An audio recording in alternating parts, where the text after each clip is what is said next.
Hi, my name is Imade, Hi, my name is Mariah. and welcome to the VCC Debrief, the podcast that goes with a virtual film and book club you didn't ask for, but have grown to love. Ayo. I don't know what that was. I've never said that.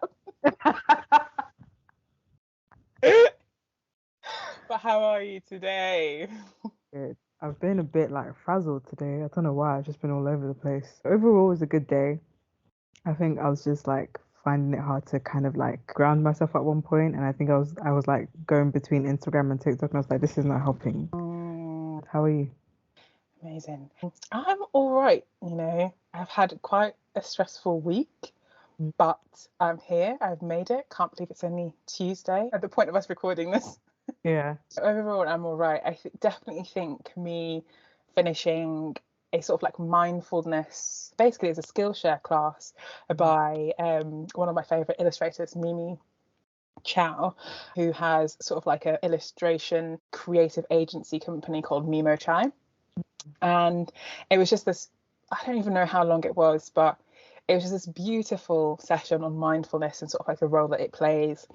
And it just completely stilled my mind right all the way down. And I've sort of like been implementing those practices at the moment. So I've been like meditating.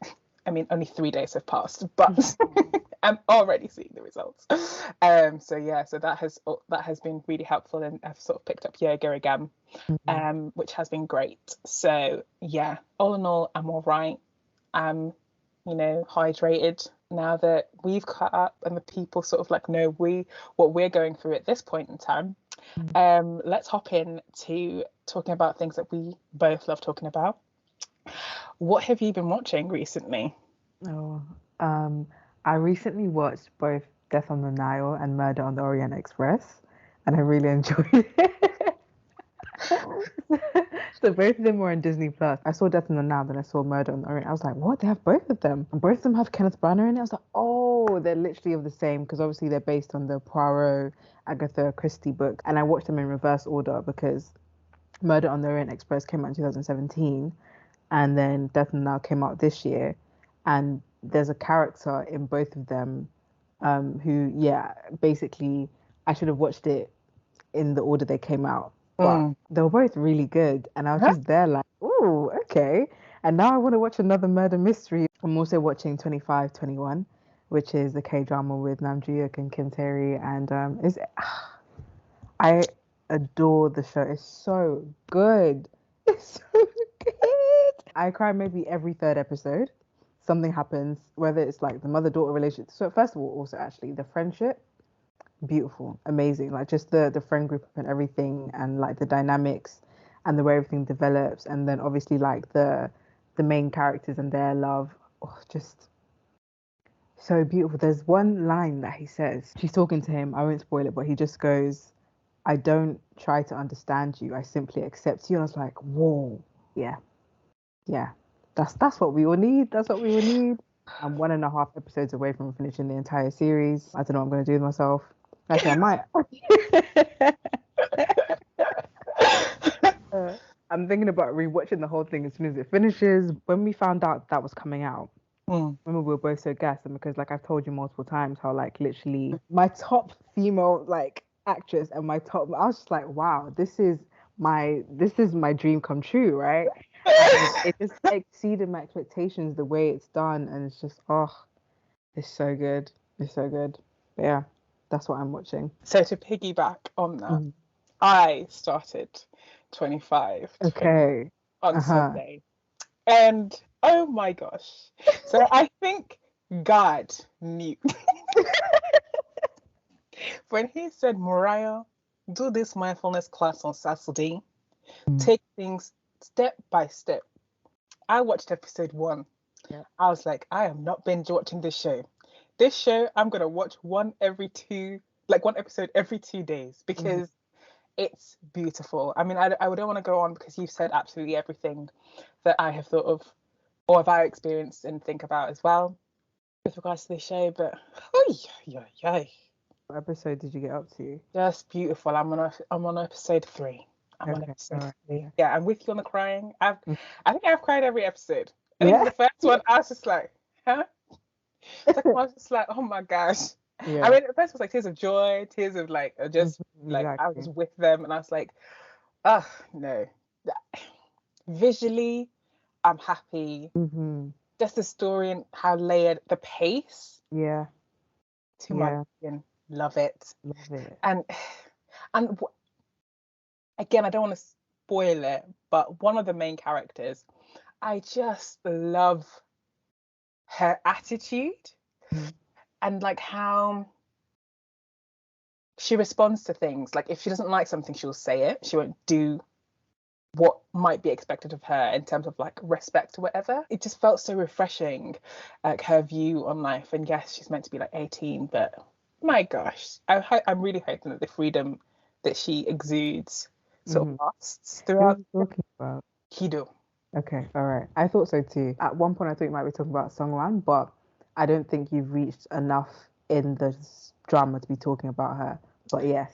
Cool. Um. Mhm. Loads to look forward to. And Yeah. then aside from that, I'm still on my BL drama Yo. train. let's let's keep it real, okay? I am obsessed now with two actors that go by the name of Earth and Mix. So I think I first saw them together in A Tale of a Thousand Stars, I think it's called. Chemistry was off the charts. Ooh, I was just like, guys, take it easy on me. And in my despair of like, what do I watch next?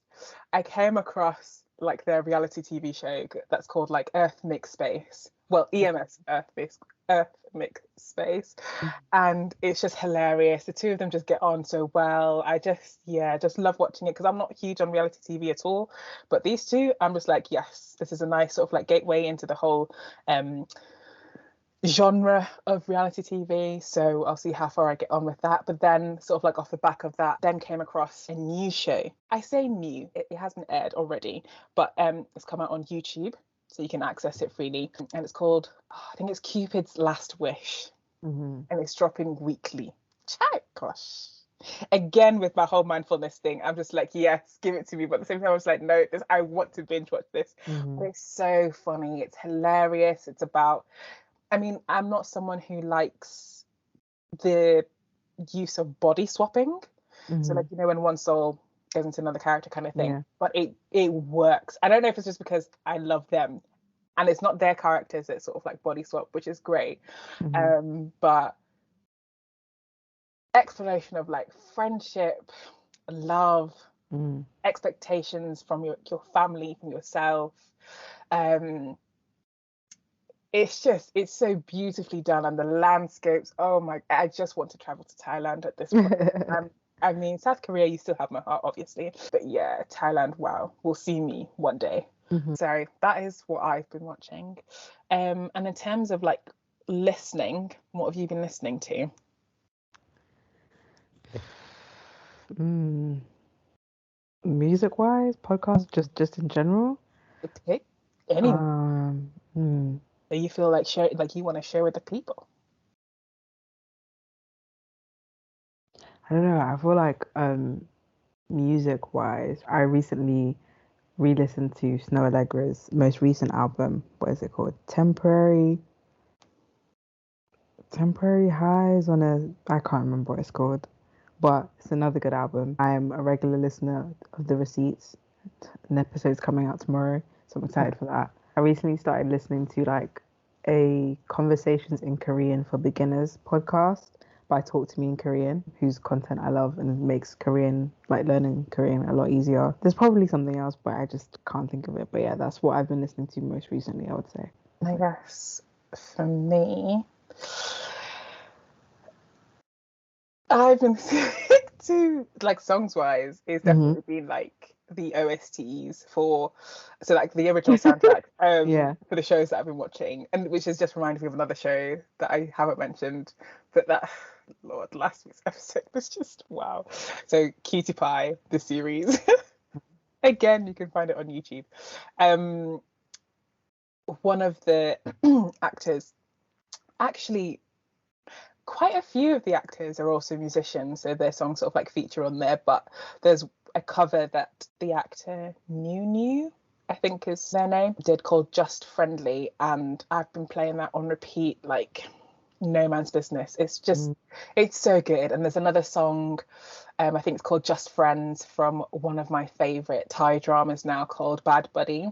Again, love it. And then I haven't really been listening to podcasts, but I have been listening to the audiobook Untamed by Glennon Doyle. So I'm making my way through that as I take my morning walks. But because they're so sporadic, the like less than 5 hour long book is now taking 3 weeks to listen to.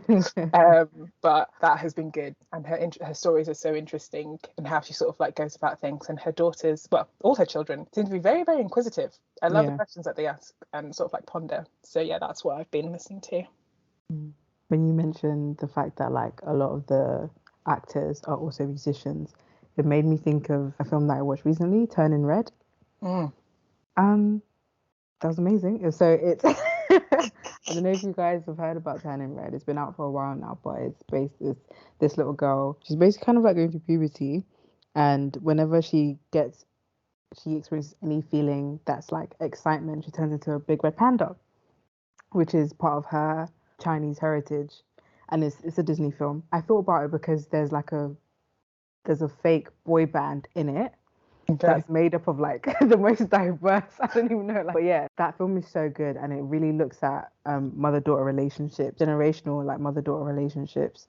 And even though in the film the daughters are the only children, so therefore they're like the eldest, like by default, by being the only child as well. I feel like it kind of looks at that as well, and like the idea of kind of wanting to be perfect. And also when you are a person of color, like there is very much like respectability politics, and you know, like wanting to honor your parents, and kind of finding the balance between honoring your parents and honoring yourself, and how sometimes honoring yourself means disappointing your parents, and maybe even dishonoring your parents. And it was just such a really good film. Again, I cried.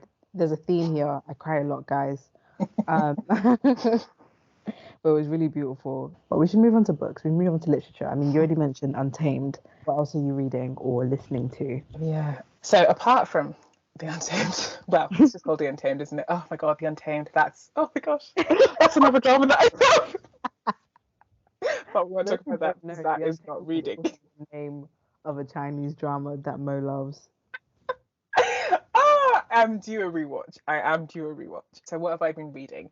So I haven't necessarily been reading anything physical just yet. For everyone else who's listening, I have been struggling to read for the past sort of like year, to sort of like properly get myself back into it. So I've been building up the habit of reading newsletters. And that has been really nice. And I read one, I think it was Monday morning earlier this week, and it just hit home. It's by a woman called Nancy. I can't remember her surname. I want to say she runs the sort of African literature website Afrida. I think it's AFREADA. I think that's how it's spelled. And her newsletter, I think it's called Note to Self, and it was on dropping the ball. And she was talking about how she had like a back injury, and she was advised by some friends to sort of like get tennis balls to sort of like try and ease the tension there. And at first she didn't do it, but then it got worse, and so she was like, oh, she'll try it out. She then ended up doing it. As she was doing it, her sister sort of like came through and then saw the tube of tennis balls, and then proceeded to pick them up and then try to juggle them. But she then tried to challenge herself by juggling them with one hand. And so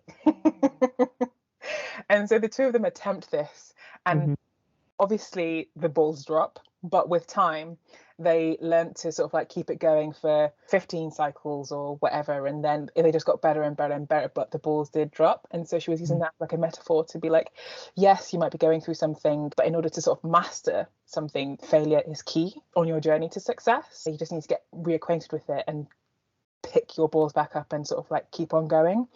And for me, like I felt like I dropped quite a few balls in the last week. Loads of mentioning of balls here. And just reading that just sort of like really made me feel I don't know, like reinvigorated to sort of like try again and just accept it for what it is, and just like reminding myself that I am on this journey of becoming better, that there are lessons in what has happened, and I just need to sort of like take that on and just continue, that I'm nowhere near being a master yet, but that's okay, as long as I just sort of keep on going and I don't stop. So that is what I've been reading, I would say. How about you? I mean, I know you've just been, you in the library never took us so well now. I recently finished reading a book called An American Marriage. Yeah, Ooh. that was really good.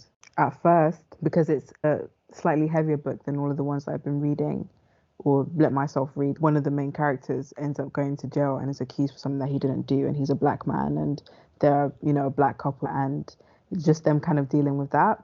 But I really got into it, and at first I was like, I don't know, this might be too heavy for me. Like, I've been very picky with the kind of content that I have been opening myself up to, I guess, and just choosing what headspace that I want to be in. But it was really good, and it was more, I guess, about the characters as individuals, and it definitely talks about, like the system and stuff, and the things about racism and how the prison system is broken, all of that. But it really is a focus on the actual moralism and the choices of the characters, because it's really three characters. There's the wife, her best friend who is a man, her husband who gets in jail, and kind of the dynamics of what happens when he's in jail for so long and all of that. But speaking of heavy, what I'm currently reading is Human Acts by Han Kang.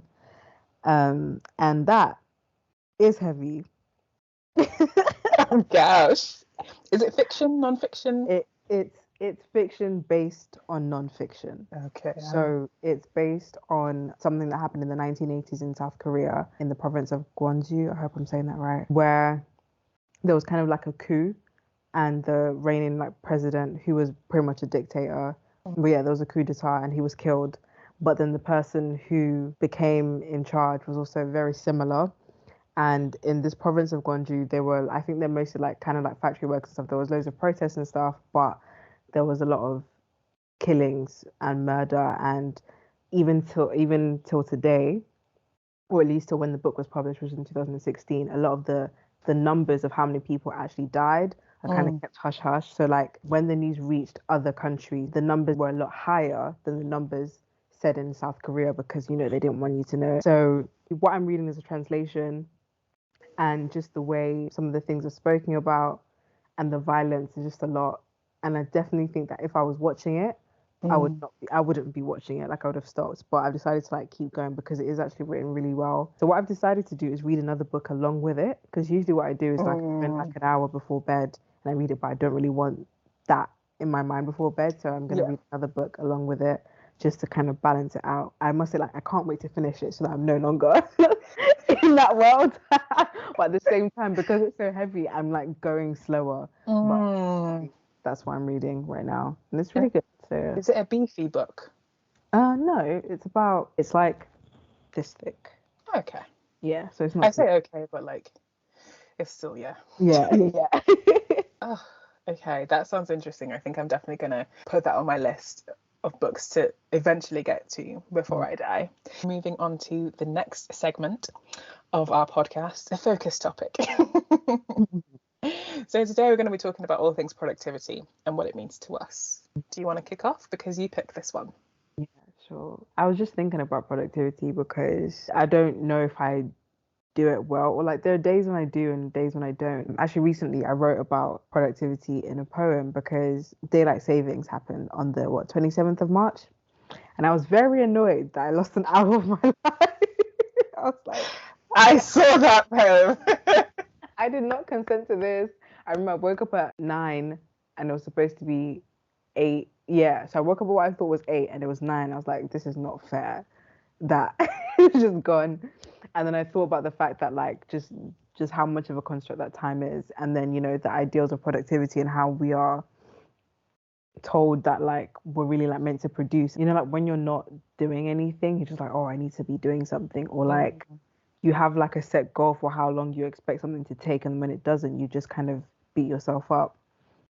And I was talking to somebody about multitasking. They were like, oh, I feel like I get so much more done when I'm multitasking. In response, I was like, when I multitask, something always like fails because my head is all over the place. Like I like taking my time. I want to Mhm. do one thing at a time because if I'm doing too much or like I have to plan my multitasking in a way where I know that I'm going to get qualities for example now when I had breakfast, let's say I'm gonna have like a yogurt with some granola and fruit and a slice of toast. Yeah. I could multitask by putting the toast in the toaster while I could slice up the fruit. But the toast is going to finish before I'm finished cutting the fruit. And therefore, my bread is going to start getting cold. And I'm here and I still need to prepare the yogurt, put the yogurt in the granola. And my toast is getting cold. And, and like, the only other way to get it warm again is to put it back in the toaster, but then it gets over toasted. So if I'm going to multitask that activity, I need to make sure all the fruit is cut up first Yeah. because putting the yogurt, the granola, and the fruit into the bowl and setting it up doesn't take as long as the actual cutting of the fruit. So once the fruit is cut, then I put the toast in the toaster. Mhm. I know this is long-winded, No, I'm loving this process. and then while the toast is in the toaster, then I can start setting up the yogurt with the granola and the fruit, and then that can stay the side because it's cold anyway, right? Yeah, So it's only yeah. going to get a little bit warm, like nothing bad is going to happen. And then the toast is I'm ready, warm it ready. up, It's not and getting then warm. everything exactly, and then and then everything is ready at its accurate temperature. So I was saying it's either that or I have to do it one thing at a time. Mm. And then she responded by saying, yeah, well, I'm not talking about quality, I'm talking about quantity. I was like, but why would you not focus on quality? Why are we focusing on quantity? What is the point? And that's what made me think of like productivity and how Mhm. it's meant to be how many things can you get done in the shortest amount of time. And how I think sometimes because I'm in an era where one, I don't want to work harder than I have to. Mhm. Um, or like I don't see working hard as a virtue anymore. I mean, I do and I don't basically. I think it is a virtue, but I don't see it as something that I measure somebody's worth by. Yeah. And also having the set mind that a lot of the times when we are working in certain places, they don't really care about me, they care about what I can produce. Right. And so because I'm in a space where I guess I want to focus on quality and that includes quality of life, and that means that I Mhm. can't necessarily always be as productive as society wants me to be. I don't know. I don't have a finishing point. I don't know. I feel you there. I feel you on that because I used to be able to multitask in my sleep when I was younger. Like I would just be able to just do it, get it done. And I just lived off of that high because I was just getting as much as I could done and I could spend the rest of my time watching TV or reading books. Like Yeah. that was priority. Mm. And that was my focus. I mean, maybe I just need to make that my priority and focus now.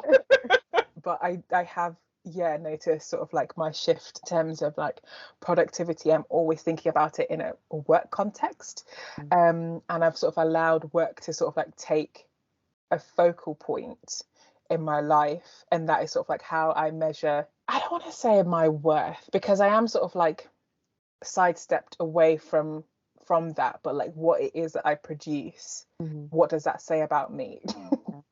And in terms of like the person who might have been like in my position before, are people compare like I compare myself to other people. I know we're not supposed to do it, blah blah blah blah blah, but I'm doing it. So it's a case of like me projecting like my fears, saying like, oh, I'm sure this person did it quicker than I did. And it's Mm, always about time and not yeah. necessarily about the quality, but I'm someone who does lean on the whole like perfectionism place of being. And so it sort of like works against me. And at this point in time, I guess, in where I am in life, like I love taking things slowly, because I want to get it right. I don't care about me finishing it quickly. I mean, I care and I don't care because I'm just like, I don't want to do it half-assed and then it's like 50% what it could be, when I know if I'd taken enough time, I'd be able to do it to the best of like my capabilities at this point in time. And I Yeah. think that is something that I've sort of like been working on mentally for like the last sort of, I don't know, past few months or whatever. Mhm. Is sort of like reviewing what I deem to be a good level of productivity, sort of like Yeah. relative to where I'm at right now, and sort of like my mindset, my capacity to do work, my willingness to do anything, be it work or something like related to my life, and sort of like trying not to take anyone else into account. It's just my reference point is now me today. And sort of like, okay, me now, it might have taken me 5 minutes to do something, but because I'm thinking about X, Y, and Z, it's going to take me 15 minutes. So I just need to project that in for next time. Like, okay, yes, I may have done it, 5 minutes 2 years ago. Now it's going to take me 20 minutes, and that's okay. And it's just like updating my reference points, learning to be okay with that, and sort of like giving myself grace, because there's the saying that we've all used. I can't come and kill myself. Like, literally. It's really this deep. Like, I'm not saving lives. And even when you are saving lives, yes, there is like a degree of like, you know, being fast, but then you want to make sure that you're taking good care of your patient and yourself as well, because that also plays a part in like your success rates. And then it's also then thinking about, what does success even mean? How are you defining productivity? What does it mean to you? Which is what we're talking about now. But I don't know, like, it's something that I think I want to sort of like try and think about productivity in other areas of my life. Like, what is my productivity in terms of like my health? What is it in terms of, I mean, my social life? Am I productive there? Like, that's not necessarily a word that I would ever use in that context, but it's interesting to sort of like use, to look at my social life through that sort of like lens, and sort of like try to change that. And then in terms of like the dating scene, I mean, we're at a ground halt. Like, there's nothing there. And if it's something that I want to be sort of like productive in, again, like productive, like it's not a word that I would use in that context, but it's interesting to sort of like think about it. But yeah, productivity is, I'm not a machine, do you get? But like, I understand sort of like the needs and wants of society, but also ourselves as individuals, and sort of like our goals collectively. But I'm here for taking time, and I know that time is something that has always been, sadly, like a luxury, but I want to enjoy it. Like, I really want to sort of like, and I guess it sort of like plays into the whole mindfulness journey that I'm on, and being in the present moment, and sort of like recentering and like valuing myself first before the tasks at hand. I guess I'm sort of like reevaluating what productivity means to me. But I know it needs to change, because I'm not going to be on that, I don't know, what do they call it? The rat race? Can you imagine, like, of all animals, for us to like, no. Yeah, like, one day we'll get there, but I want, you know, like, I don't know. I mean, people always think about this, right? Like legacy and stuff like that. I just want to live a happy and full life, man. Not just what I spent most of my time doing was like focused on work. I know that's an aspect of it, because like when you think about, you know, like what's going on in the world in various sort of like areas, it just causes you to be like, okay, let's just take it beats. You know, we again are privileged to be able to do that, and I think it's good to sort of like regularly check in and remind yourselves of that, and then just know like, what is it that you're trying to achieve, I guess, with your productivity. And I love that the fact that you use your breakfast as an for it, because you know, one might not even think about like that's what they're sort of like subtly doing in their minds, trying to sort of like save time or be efficient and slick and whatnot in the little things as well as like the big things. Do you want to be saying, you know, I had a very productive wedding? That's interesting. What does that mean? Exactly. Like, it's definitely sort of like a work school type context, or at least that's how I've been using it.